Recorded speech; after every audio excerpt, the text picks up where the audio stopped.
오늘 말씀은 제목 같이 한번 따라 읽겠습니다. 내 믿음이 크도다. 내 소원대로 되리라.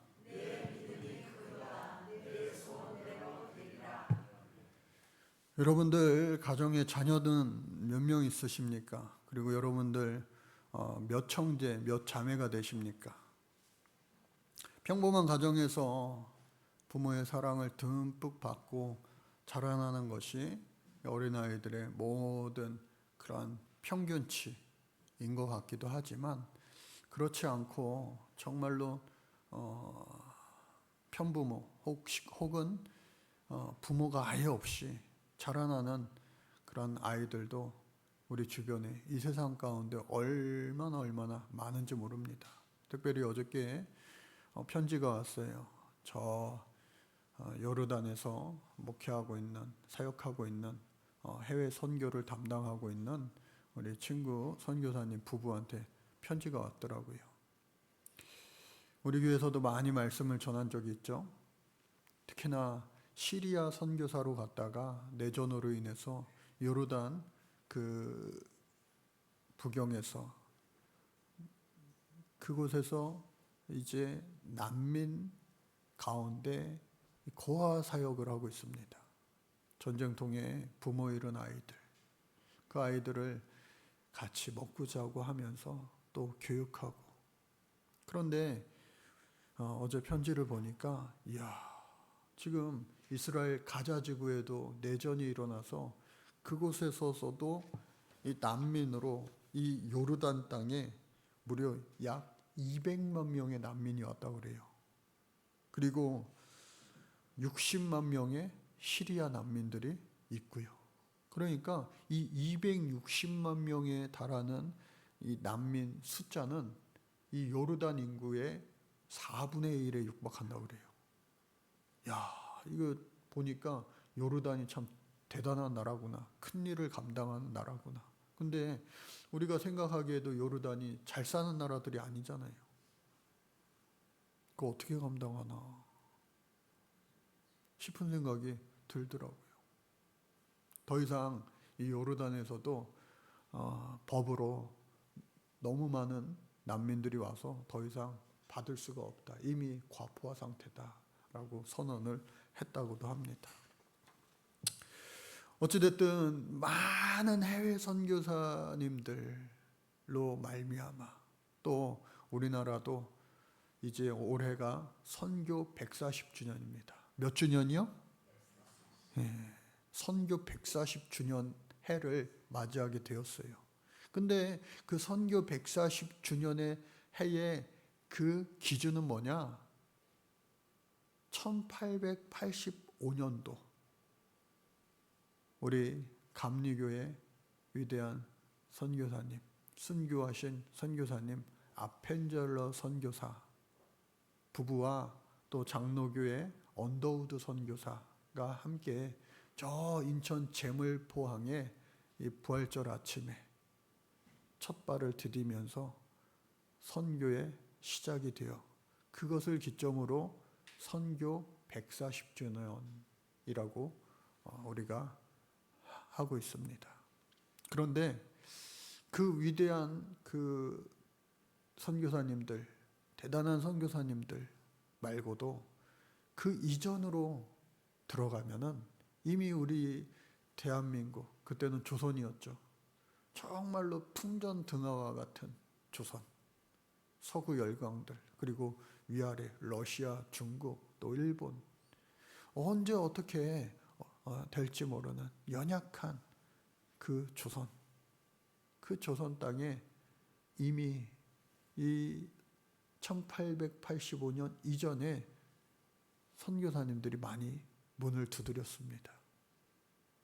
제가 지난주에 감신 학교 갔다가 도서관에 가가지고 그런 생각이 막 문득 들어서 오늘 설교 준비할 겸 해서 책을 두 권 빌려왔는데 칼 귀출라프라고 하는 선교사님이 있습니다. 독일 선교사죠. 그리고 또 한 분의 선교사는 토마스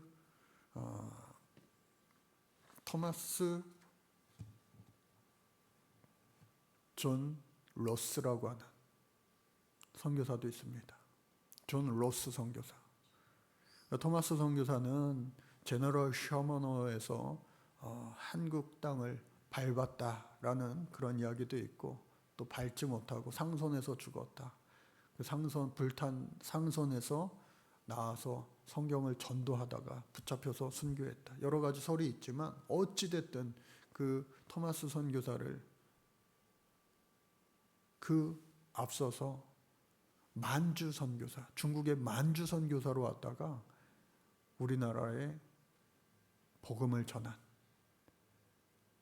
서해안의 섬들, 원산도를 이야기하는 분도 있고 여러 가지 설이 있지만 어찌됐든 그 서해안의 여러 섬을 다니면서 복음을 전한 이 귀출라프 선교사, 약 3주 동안을 머물렀다고 그래요.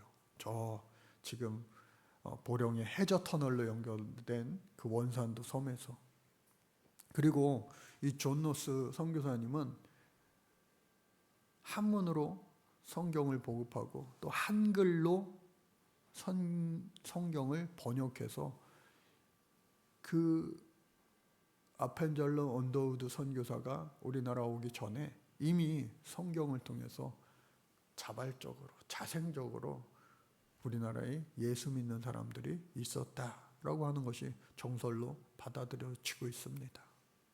제가 왜 이렇게 해외 선교사 사역을 많이 이야기하느냐, 또 한 가지 여러분들 궁금하시죠? 필리핀 선교사님한테 어제 사진이 왔는데 우리 세비전 어린이 도서관 필리핀 로손섬에 아주 잘 지어주고 있습니다. 보냈다고 그러는데요, 문자만 들어오고 사진은 안 들어와요. 그러니까 인터넷 상황이 안 좋으니까 겨우 그 사진이 왔는데 화질이 너무 안 좋아서 여러분들 보여드릴 수조차도 없습니다. 그런데 하여튼 잘 지어지고 있어요.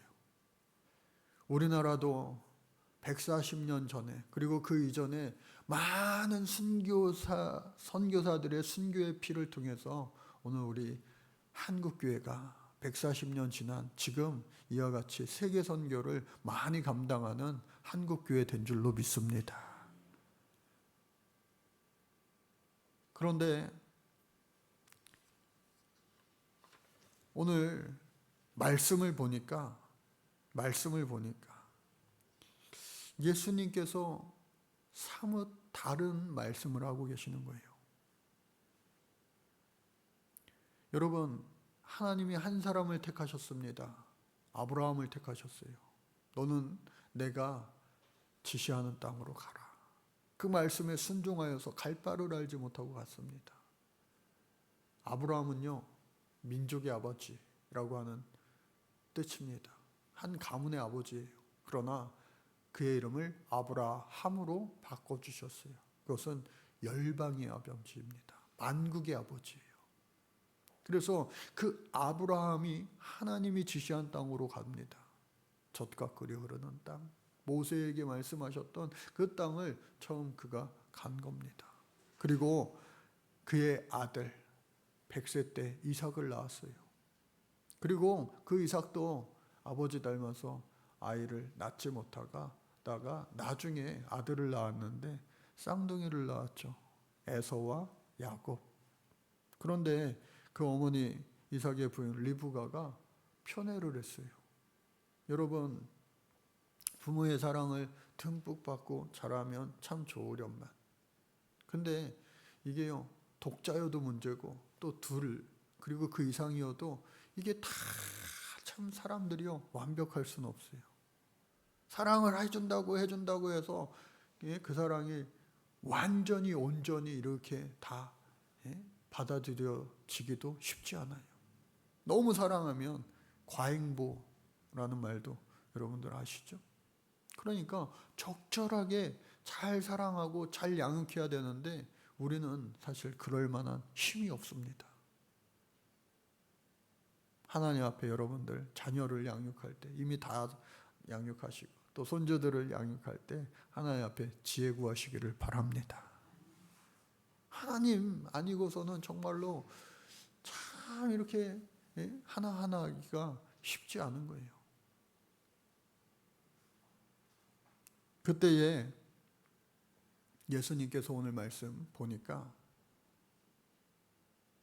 하나님도 자칫 잘못하다가는 우리가 오해하기 쉬운 게 이스라엘 백성들만 사랑하셨다, 아브라함만 사랑하셨다 라고 오늘 본문을 착각하기 딱 좋은 말씀이에요. 그러나 그것이 아니라 오늘 본문 말씀을 잘 듣다 보면, 오늘 말씀을 잘 듣다 보면 하나님 사랑이 이와 같이 크구나 하는 것을 알 수가 있게 됩니다. 오늘 말씀 처음 이렇게 보니까요, 두로와 시돈, 한번 따라 볼까요? 두로와 시돈. 예수님께서 나사렛에서 자라셨고 또 주요 활동 무대는 갈릴리 호수가 그리고 예루살렘이었습니다. 그리고 그 길을 오가는 여러 길목에서도 사역을 하셨어요. 그런데 오늘은 특이하게 두로와 시돈으로 가셨다라고 하는 거예요. 두로와 시돈은 옛날 전성기 때 다윗 시절에, 솔로몬 시절에, 그때에는 이 이스라엘의 영토였죠. 두로와 시돈. 그리고 저 브엘세바 남쪽 끝, 그러니까 북단 끝이 두로와 시돈입니다. 그리고 그것은 이 갈릴리 호수 서북 쪽에 위치해서 지중해 연안을 맞닿고 있어요. 항구 도시입니다. 여러분, 항구 도시의 특징이 뭡니까? 외국에서요 많은 상선이 그리고 사람을 태운 여객선이 왔다 갔다 합니다. 그러니까 많은 문화가 그곳에서 만나게 돼요. 그리고 자연스럽게 많은 부와 많은 그리고 문화가 그곳에 만나게 됩니다. 그래, 어떻게 좋게 얘기하면은 아주 개방적이에요. 그런데 보수적으로 이야기하면은 그것이 다 좋은 것만 아니죠. 그러한 곳에 예수님께서 가셨다라고 하는 거예요.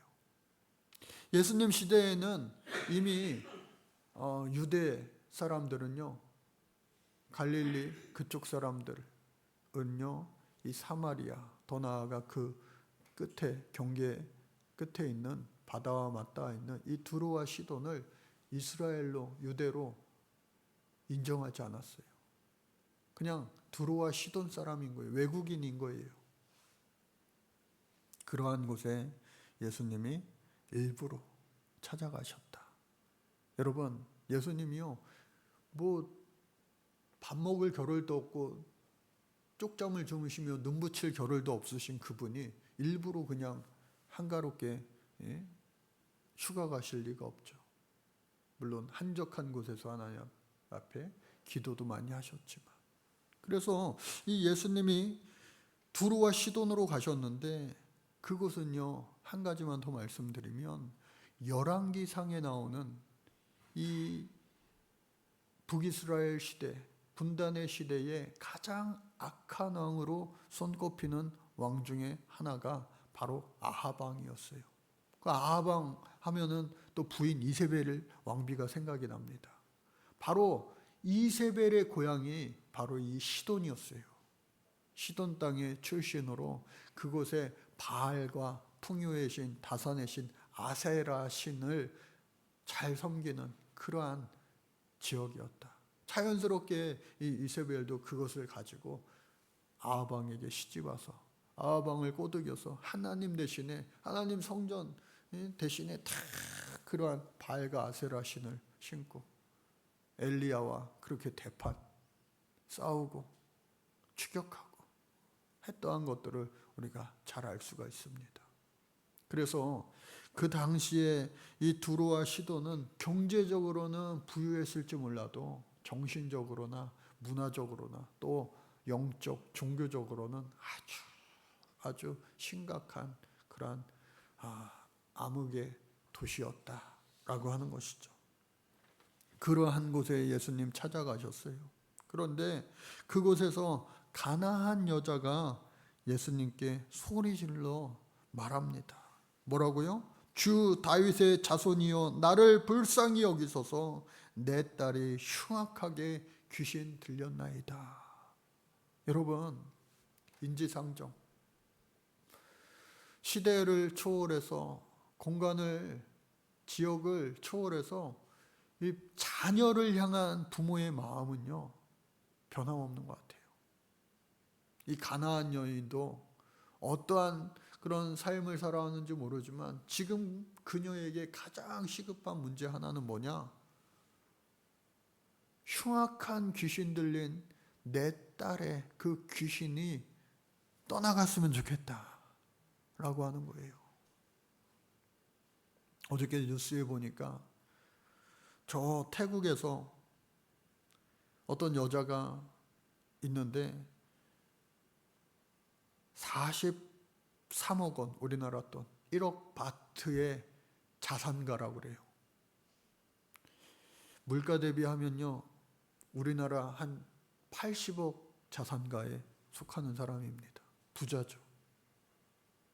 그런데 그런 그녀가 결혼은 하지 않았지만 형제들, 자매들, 가족들과 같이 사는데 그 여자가 안타깝게도 남부러울 것도 없을 것 같은데 안타깝게도 우울증을 심하게 앓아서 정신과 치료를 받다가 어제 스스로 목숨을 끊었다고 그래요. 그런데 그러한 일들이 그 태국에서만 뉴스거리가 될지언정 우리나라에는 뭐 이러한 일들이 너무나도 비일비재하잖아요. 계속해서 우리나라가 OECD 국가 중에 행복지수가 가장 낮고 그러다 보니까 안 좋은 그 자살률은 1등 아니에요, 매년. 보통 OECD 평균의 2배 이상 된다고 그래요. 그러니까 너무나도 안타까운 그런 오늘을 우리가 살고 있는 거죠. 어쩌면 그 흉악한 귀신 들린 이 딸도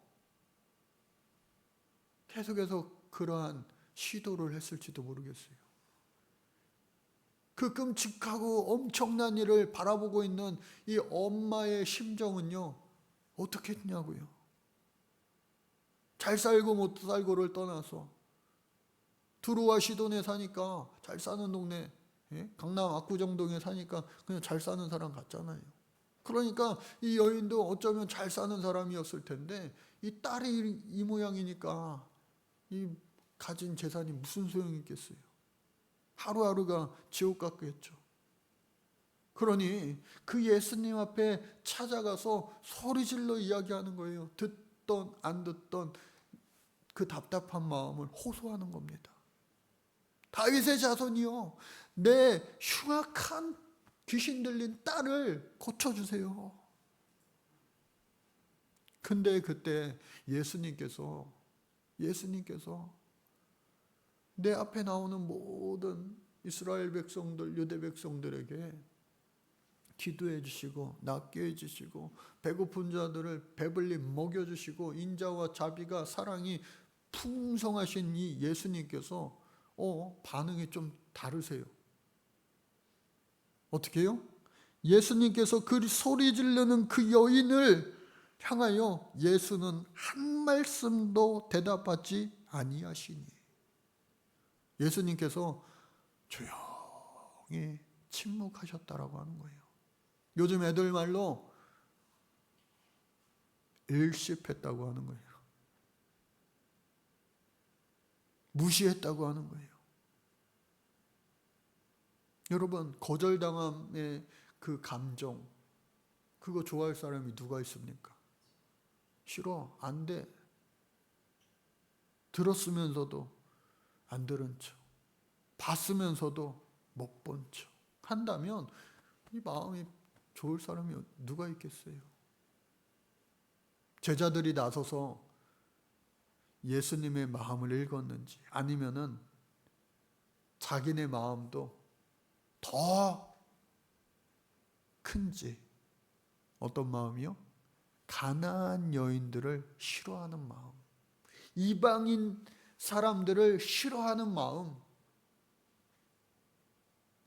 하나님께서는, 하나님의 아들이신 예수님께서는 이스라엘 백성들, 유다 백성들을 위하여 응답해 주시는 분이지 이방신을 오랫동안 섬겼던 니들의 기도에 응답해 주기 위하여 이 땅 오신 분 아니야. 제자들이요, 예수님이 침묵하시자 대신 예수님에게 재촉합니다. 주님, 그를 보내소서. 저 여자 시끄러워 죽겠는데, 아우 귀 아파 죽겠는데 멀리 떠나보게 내게 하소서. 그러거나 말거나 지금 이 간절한 여인이 다시 한번 예수님께 소리질러 계속해서 청하는 겁니다. 이때의 모든 분위기를 읽으신 그 예수님께서 말씀하시기를, 나는 이스라엘 집에 잃어버린 어린 양 외에는 다른 데로 보내심을 받지 아니하였노라 말씀하십니다.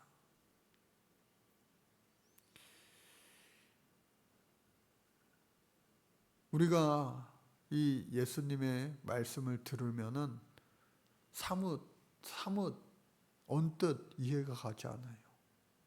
그러나 지금 하신 예수님의 이 말씀이 당시의 유대인들, 이스라엘 사람들의 기본적인 정서였다고 하는 거예요. 우리나라 사람들이 일제 36년을 잊지 못하고 지금까지도 일본 하면 괜히 싫은 거 있죠. 괜히 싫잖아요. 그러한 싫음의 정서들이 이스라엘 사람들은요 있는 거예요. 그리고 종교적으로 하나 더해서 하나님이 택한 백성은 바로 우리야. 아브라함의 하나님, 이삭의 하나님, 그리고 야곱의 하나님, 그 자손된 우리만이 하나님의 사랑을 독차지할 수 있어 라고 하는 잘못된 특권의식이 그들에게 자리 잡아 있는 거예요. 그런데 예수님도 그러한 민족 정서의 호응이라도 하듯이 나는 이스라엘의 집에 잃어버린 양 외에는 다른 데로 보내심을 받지 아니하였노라 말씀하시니 제자들이요 다 박수치면서 환호했을 거예요. 속으로 쾌재를 불렀을 겁니다. 아유, 예수님 아주 시원한, 속 시원한 말씀을 해주시네. 그러나 여러분, 우리가 아는 예수님은 그런 예수님이 아니시잖아요. 예수님이 이와 같이 말씀하심은 뭘까요? 다름 아니라 그 가나안 여인의 믿음을 시험하기 위함이었다라고 하는 것이죠.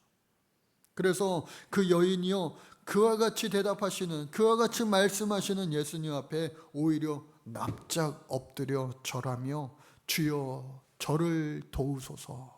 우리 같이 한번 구해볼까요? 주여 저를 도우소서.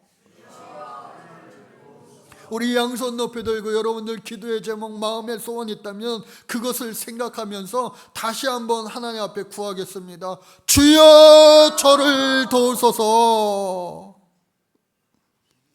저도 기도의 제목, 마음의 소원이 왜 없겠습니까? 목회 20년 하면서 많은 기도의 제목, 마음의 소원들이 있을 때마다 주여 저를 도우소서, 주여 저를 도우소서, 하나님 주여 저를 도우소서. 골방에 들어가 기도하기도 하고 또 기도원 산들을 향하여 찾아가 기도하기도 하고 또 하나님께 가장 절실한 기도의 모습으로 눈물을 흘리며 또 금식하며 하나님 앞에 기도한 적도 있죠. 그때 하나님께서는요 저를 이스라엘 사람이 아닌데도 외면하시지 않고 모든 기도를 들어 응답해 주셨습니다. 할렐루야. 하나님이 저의 기도만 응답해 주셨을까요? 아니에요. 사랑하는 우리 성도님, 모두의 기도를 우리 하나님은 오늘도 들어 응답하여 주실 줄로 믿습니다. 이 가나안 여인 언제 봤다고? 언제 봤다고? 그러나 예수님께서는 그 여인을 만나기 위하여 일부러 어둠의 도시, 영적으로 타락하고 타락한 그 도시 두로와 시돈 땅에 직접 찾아가 주신 거예요. 그리고 그 여인이 계속해서 엎드려 절하며 청합니다. 그러나 예수님께서는 바로 응답해 주실 수도 있으시지만 그녀의 믿음을 시험하시고 연단하신 거예요. 예수님께서 또다시 말씀하십니다. 자녀의 떡을 취하여 개들에게 던짐이 마땅하지 아니하니라.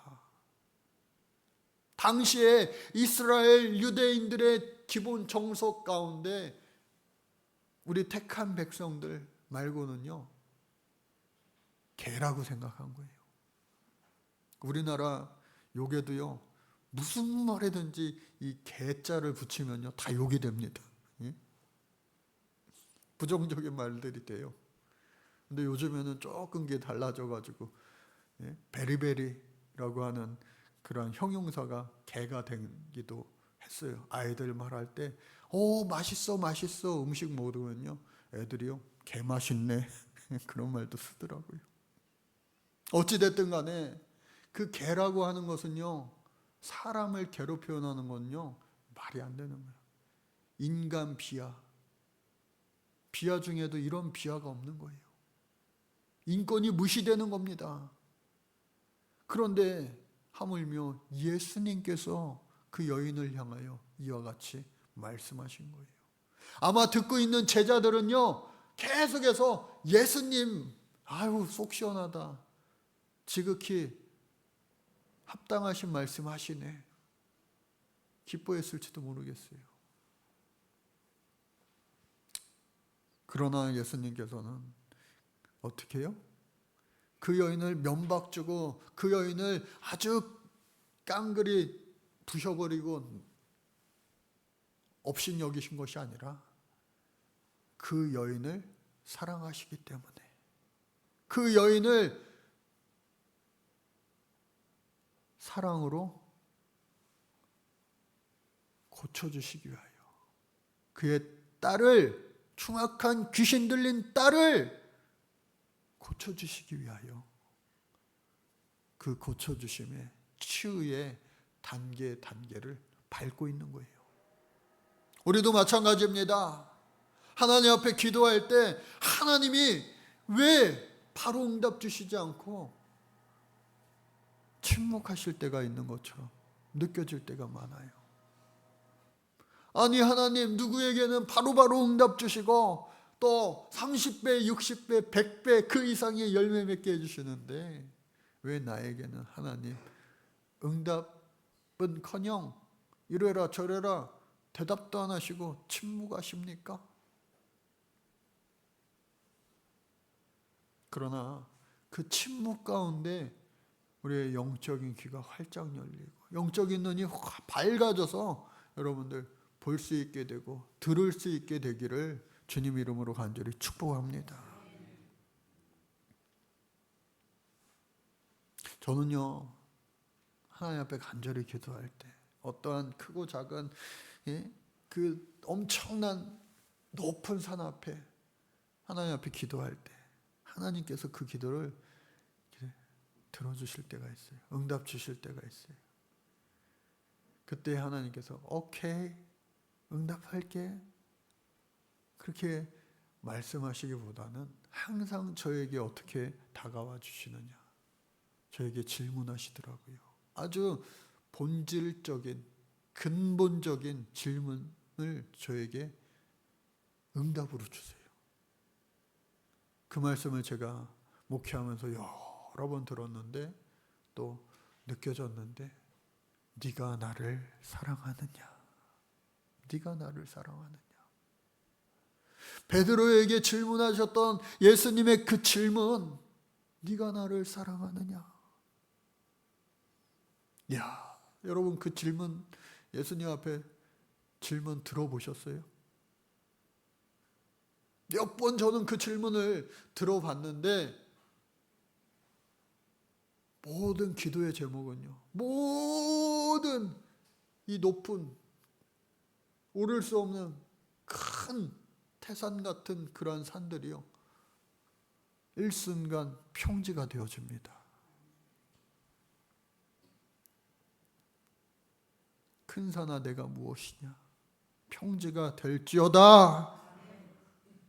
여러분들 어떠한 기도의 제목, 어떠한 삶의 커다란 문제의 산이 내 앞을 버티고 있습니까? 주님 한마디 말씀만 하시면 그 산이 변하여 평지가 되는 줄로 믿습니다. 홍해가 갈라져 마른 땅 되는 줄로 믿습니다. 요단강도 마른 땅 되는 줄로 믿습니다. 그래서 그 주님 앞에 제가 베드로처럼 때로는 그저 눈물만 흘리며 주님 사랑합니다. 그리고 주님 아시잖아요. 그런데 더 눈물이 나는 거예요. 왜 눈물이 나느냐?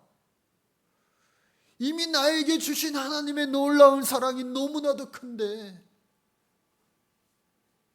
베풀어 주신 사랑이 셀 수 없는데, 내가 하나님을 사랑하는 것, 그 사랑이 너무 작고 초라한 거예요. 받은 사랑에 비하여, 드린 사랑, 예수님 사랑에 비하여 나의 사랑, 너무나 이거 비교할 수 없는 거예요. 그리고 작아집니다. 주여, 주여.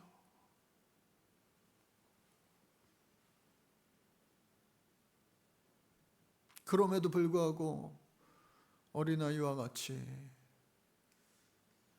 수많은 문제들을 하나님 앞에 구하고 또 구하지만, 그러한 수많은 인생에 내가 할 수 없는 그 커다란 문제들, 큰 산과 같은 그러한 문제들을 하나님이요, 하나님의 말할 수 없는, 표현할 수 없는, 설명할 수 없는 방법으로 다 해결해 주시는 놀라운 경험을 할 때마다 더욱더 높으신 하나님의 사랑, 더욱더 전능하신 하나님의 그 놀라운 능력을 찬양하고 또 기뻐하고 춤추며 고백할 수밖에 없는 거예요.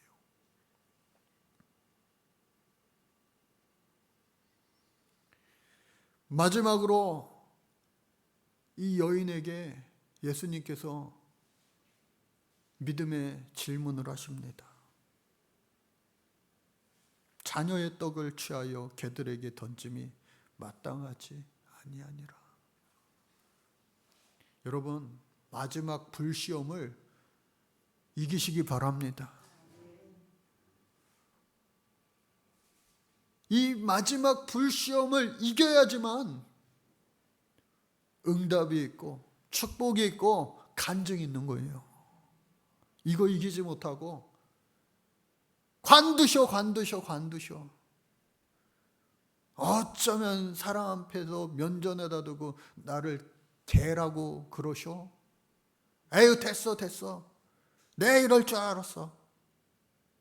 하고 그 자리를, 예수님 곁을 떠나간다면요, 정말 개만도 못한 거예요.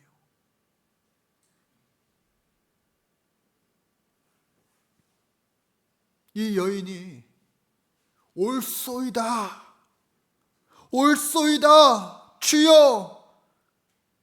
그런데요, 그러한 개들도 어떻게 해요? 제 주인의 상에서 떨어지는 부스러기를 먹나이다. 요즘 세상이 좋아져서 대형 마트 같은 데 가면요, 야, 개를 위한 피자도 팔아요. 개를 위한 껌도 있고요. 간식도 있고요. 또 이 앞에 저 오금동 사거리 가면요, 개 호텔도 있어요. 수영장 있습니다. 가족이라고 그러잖아요.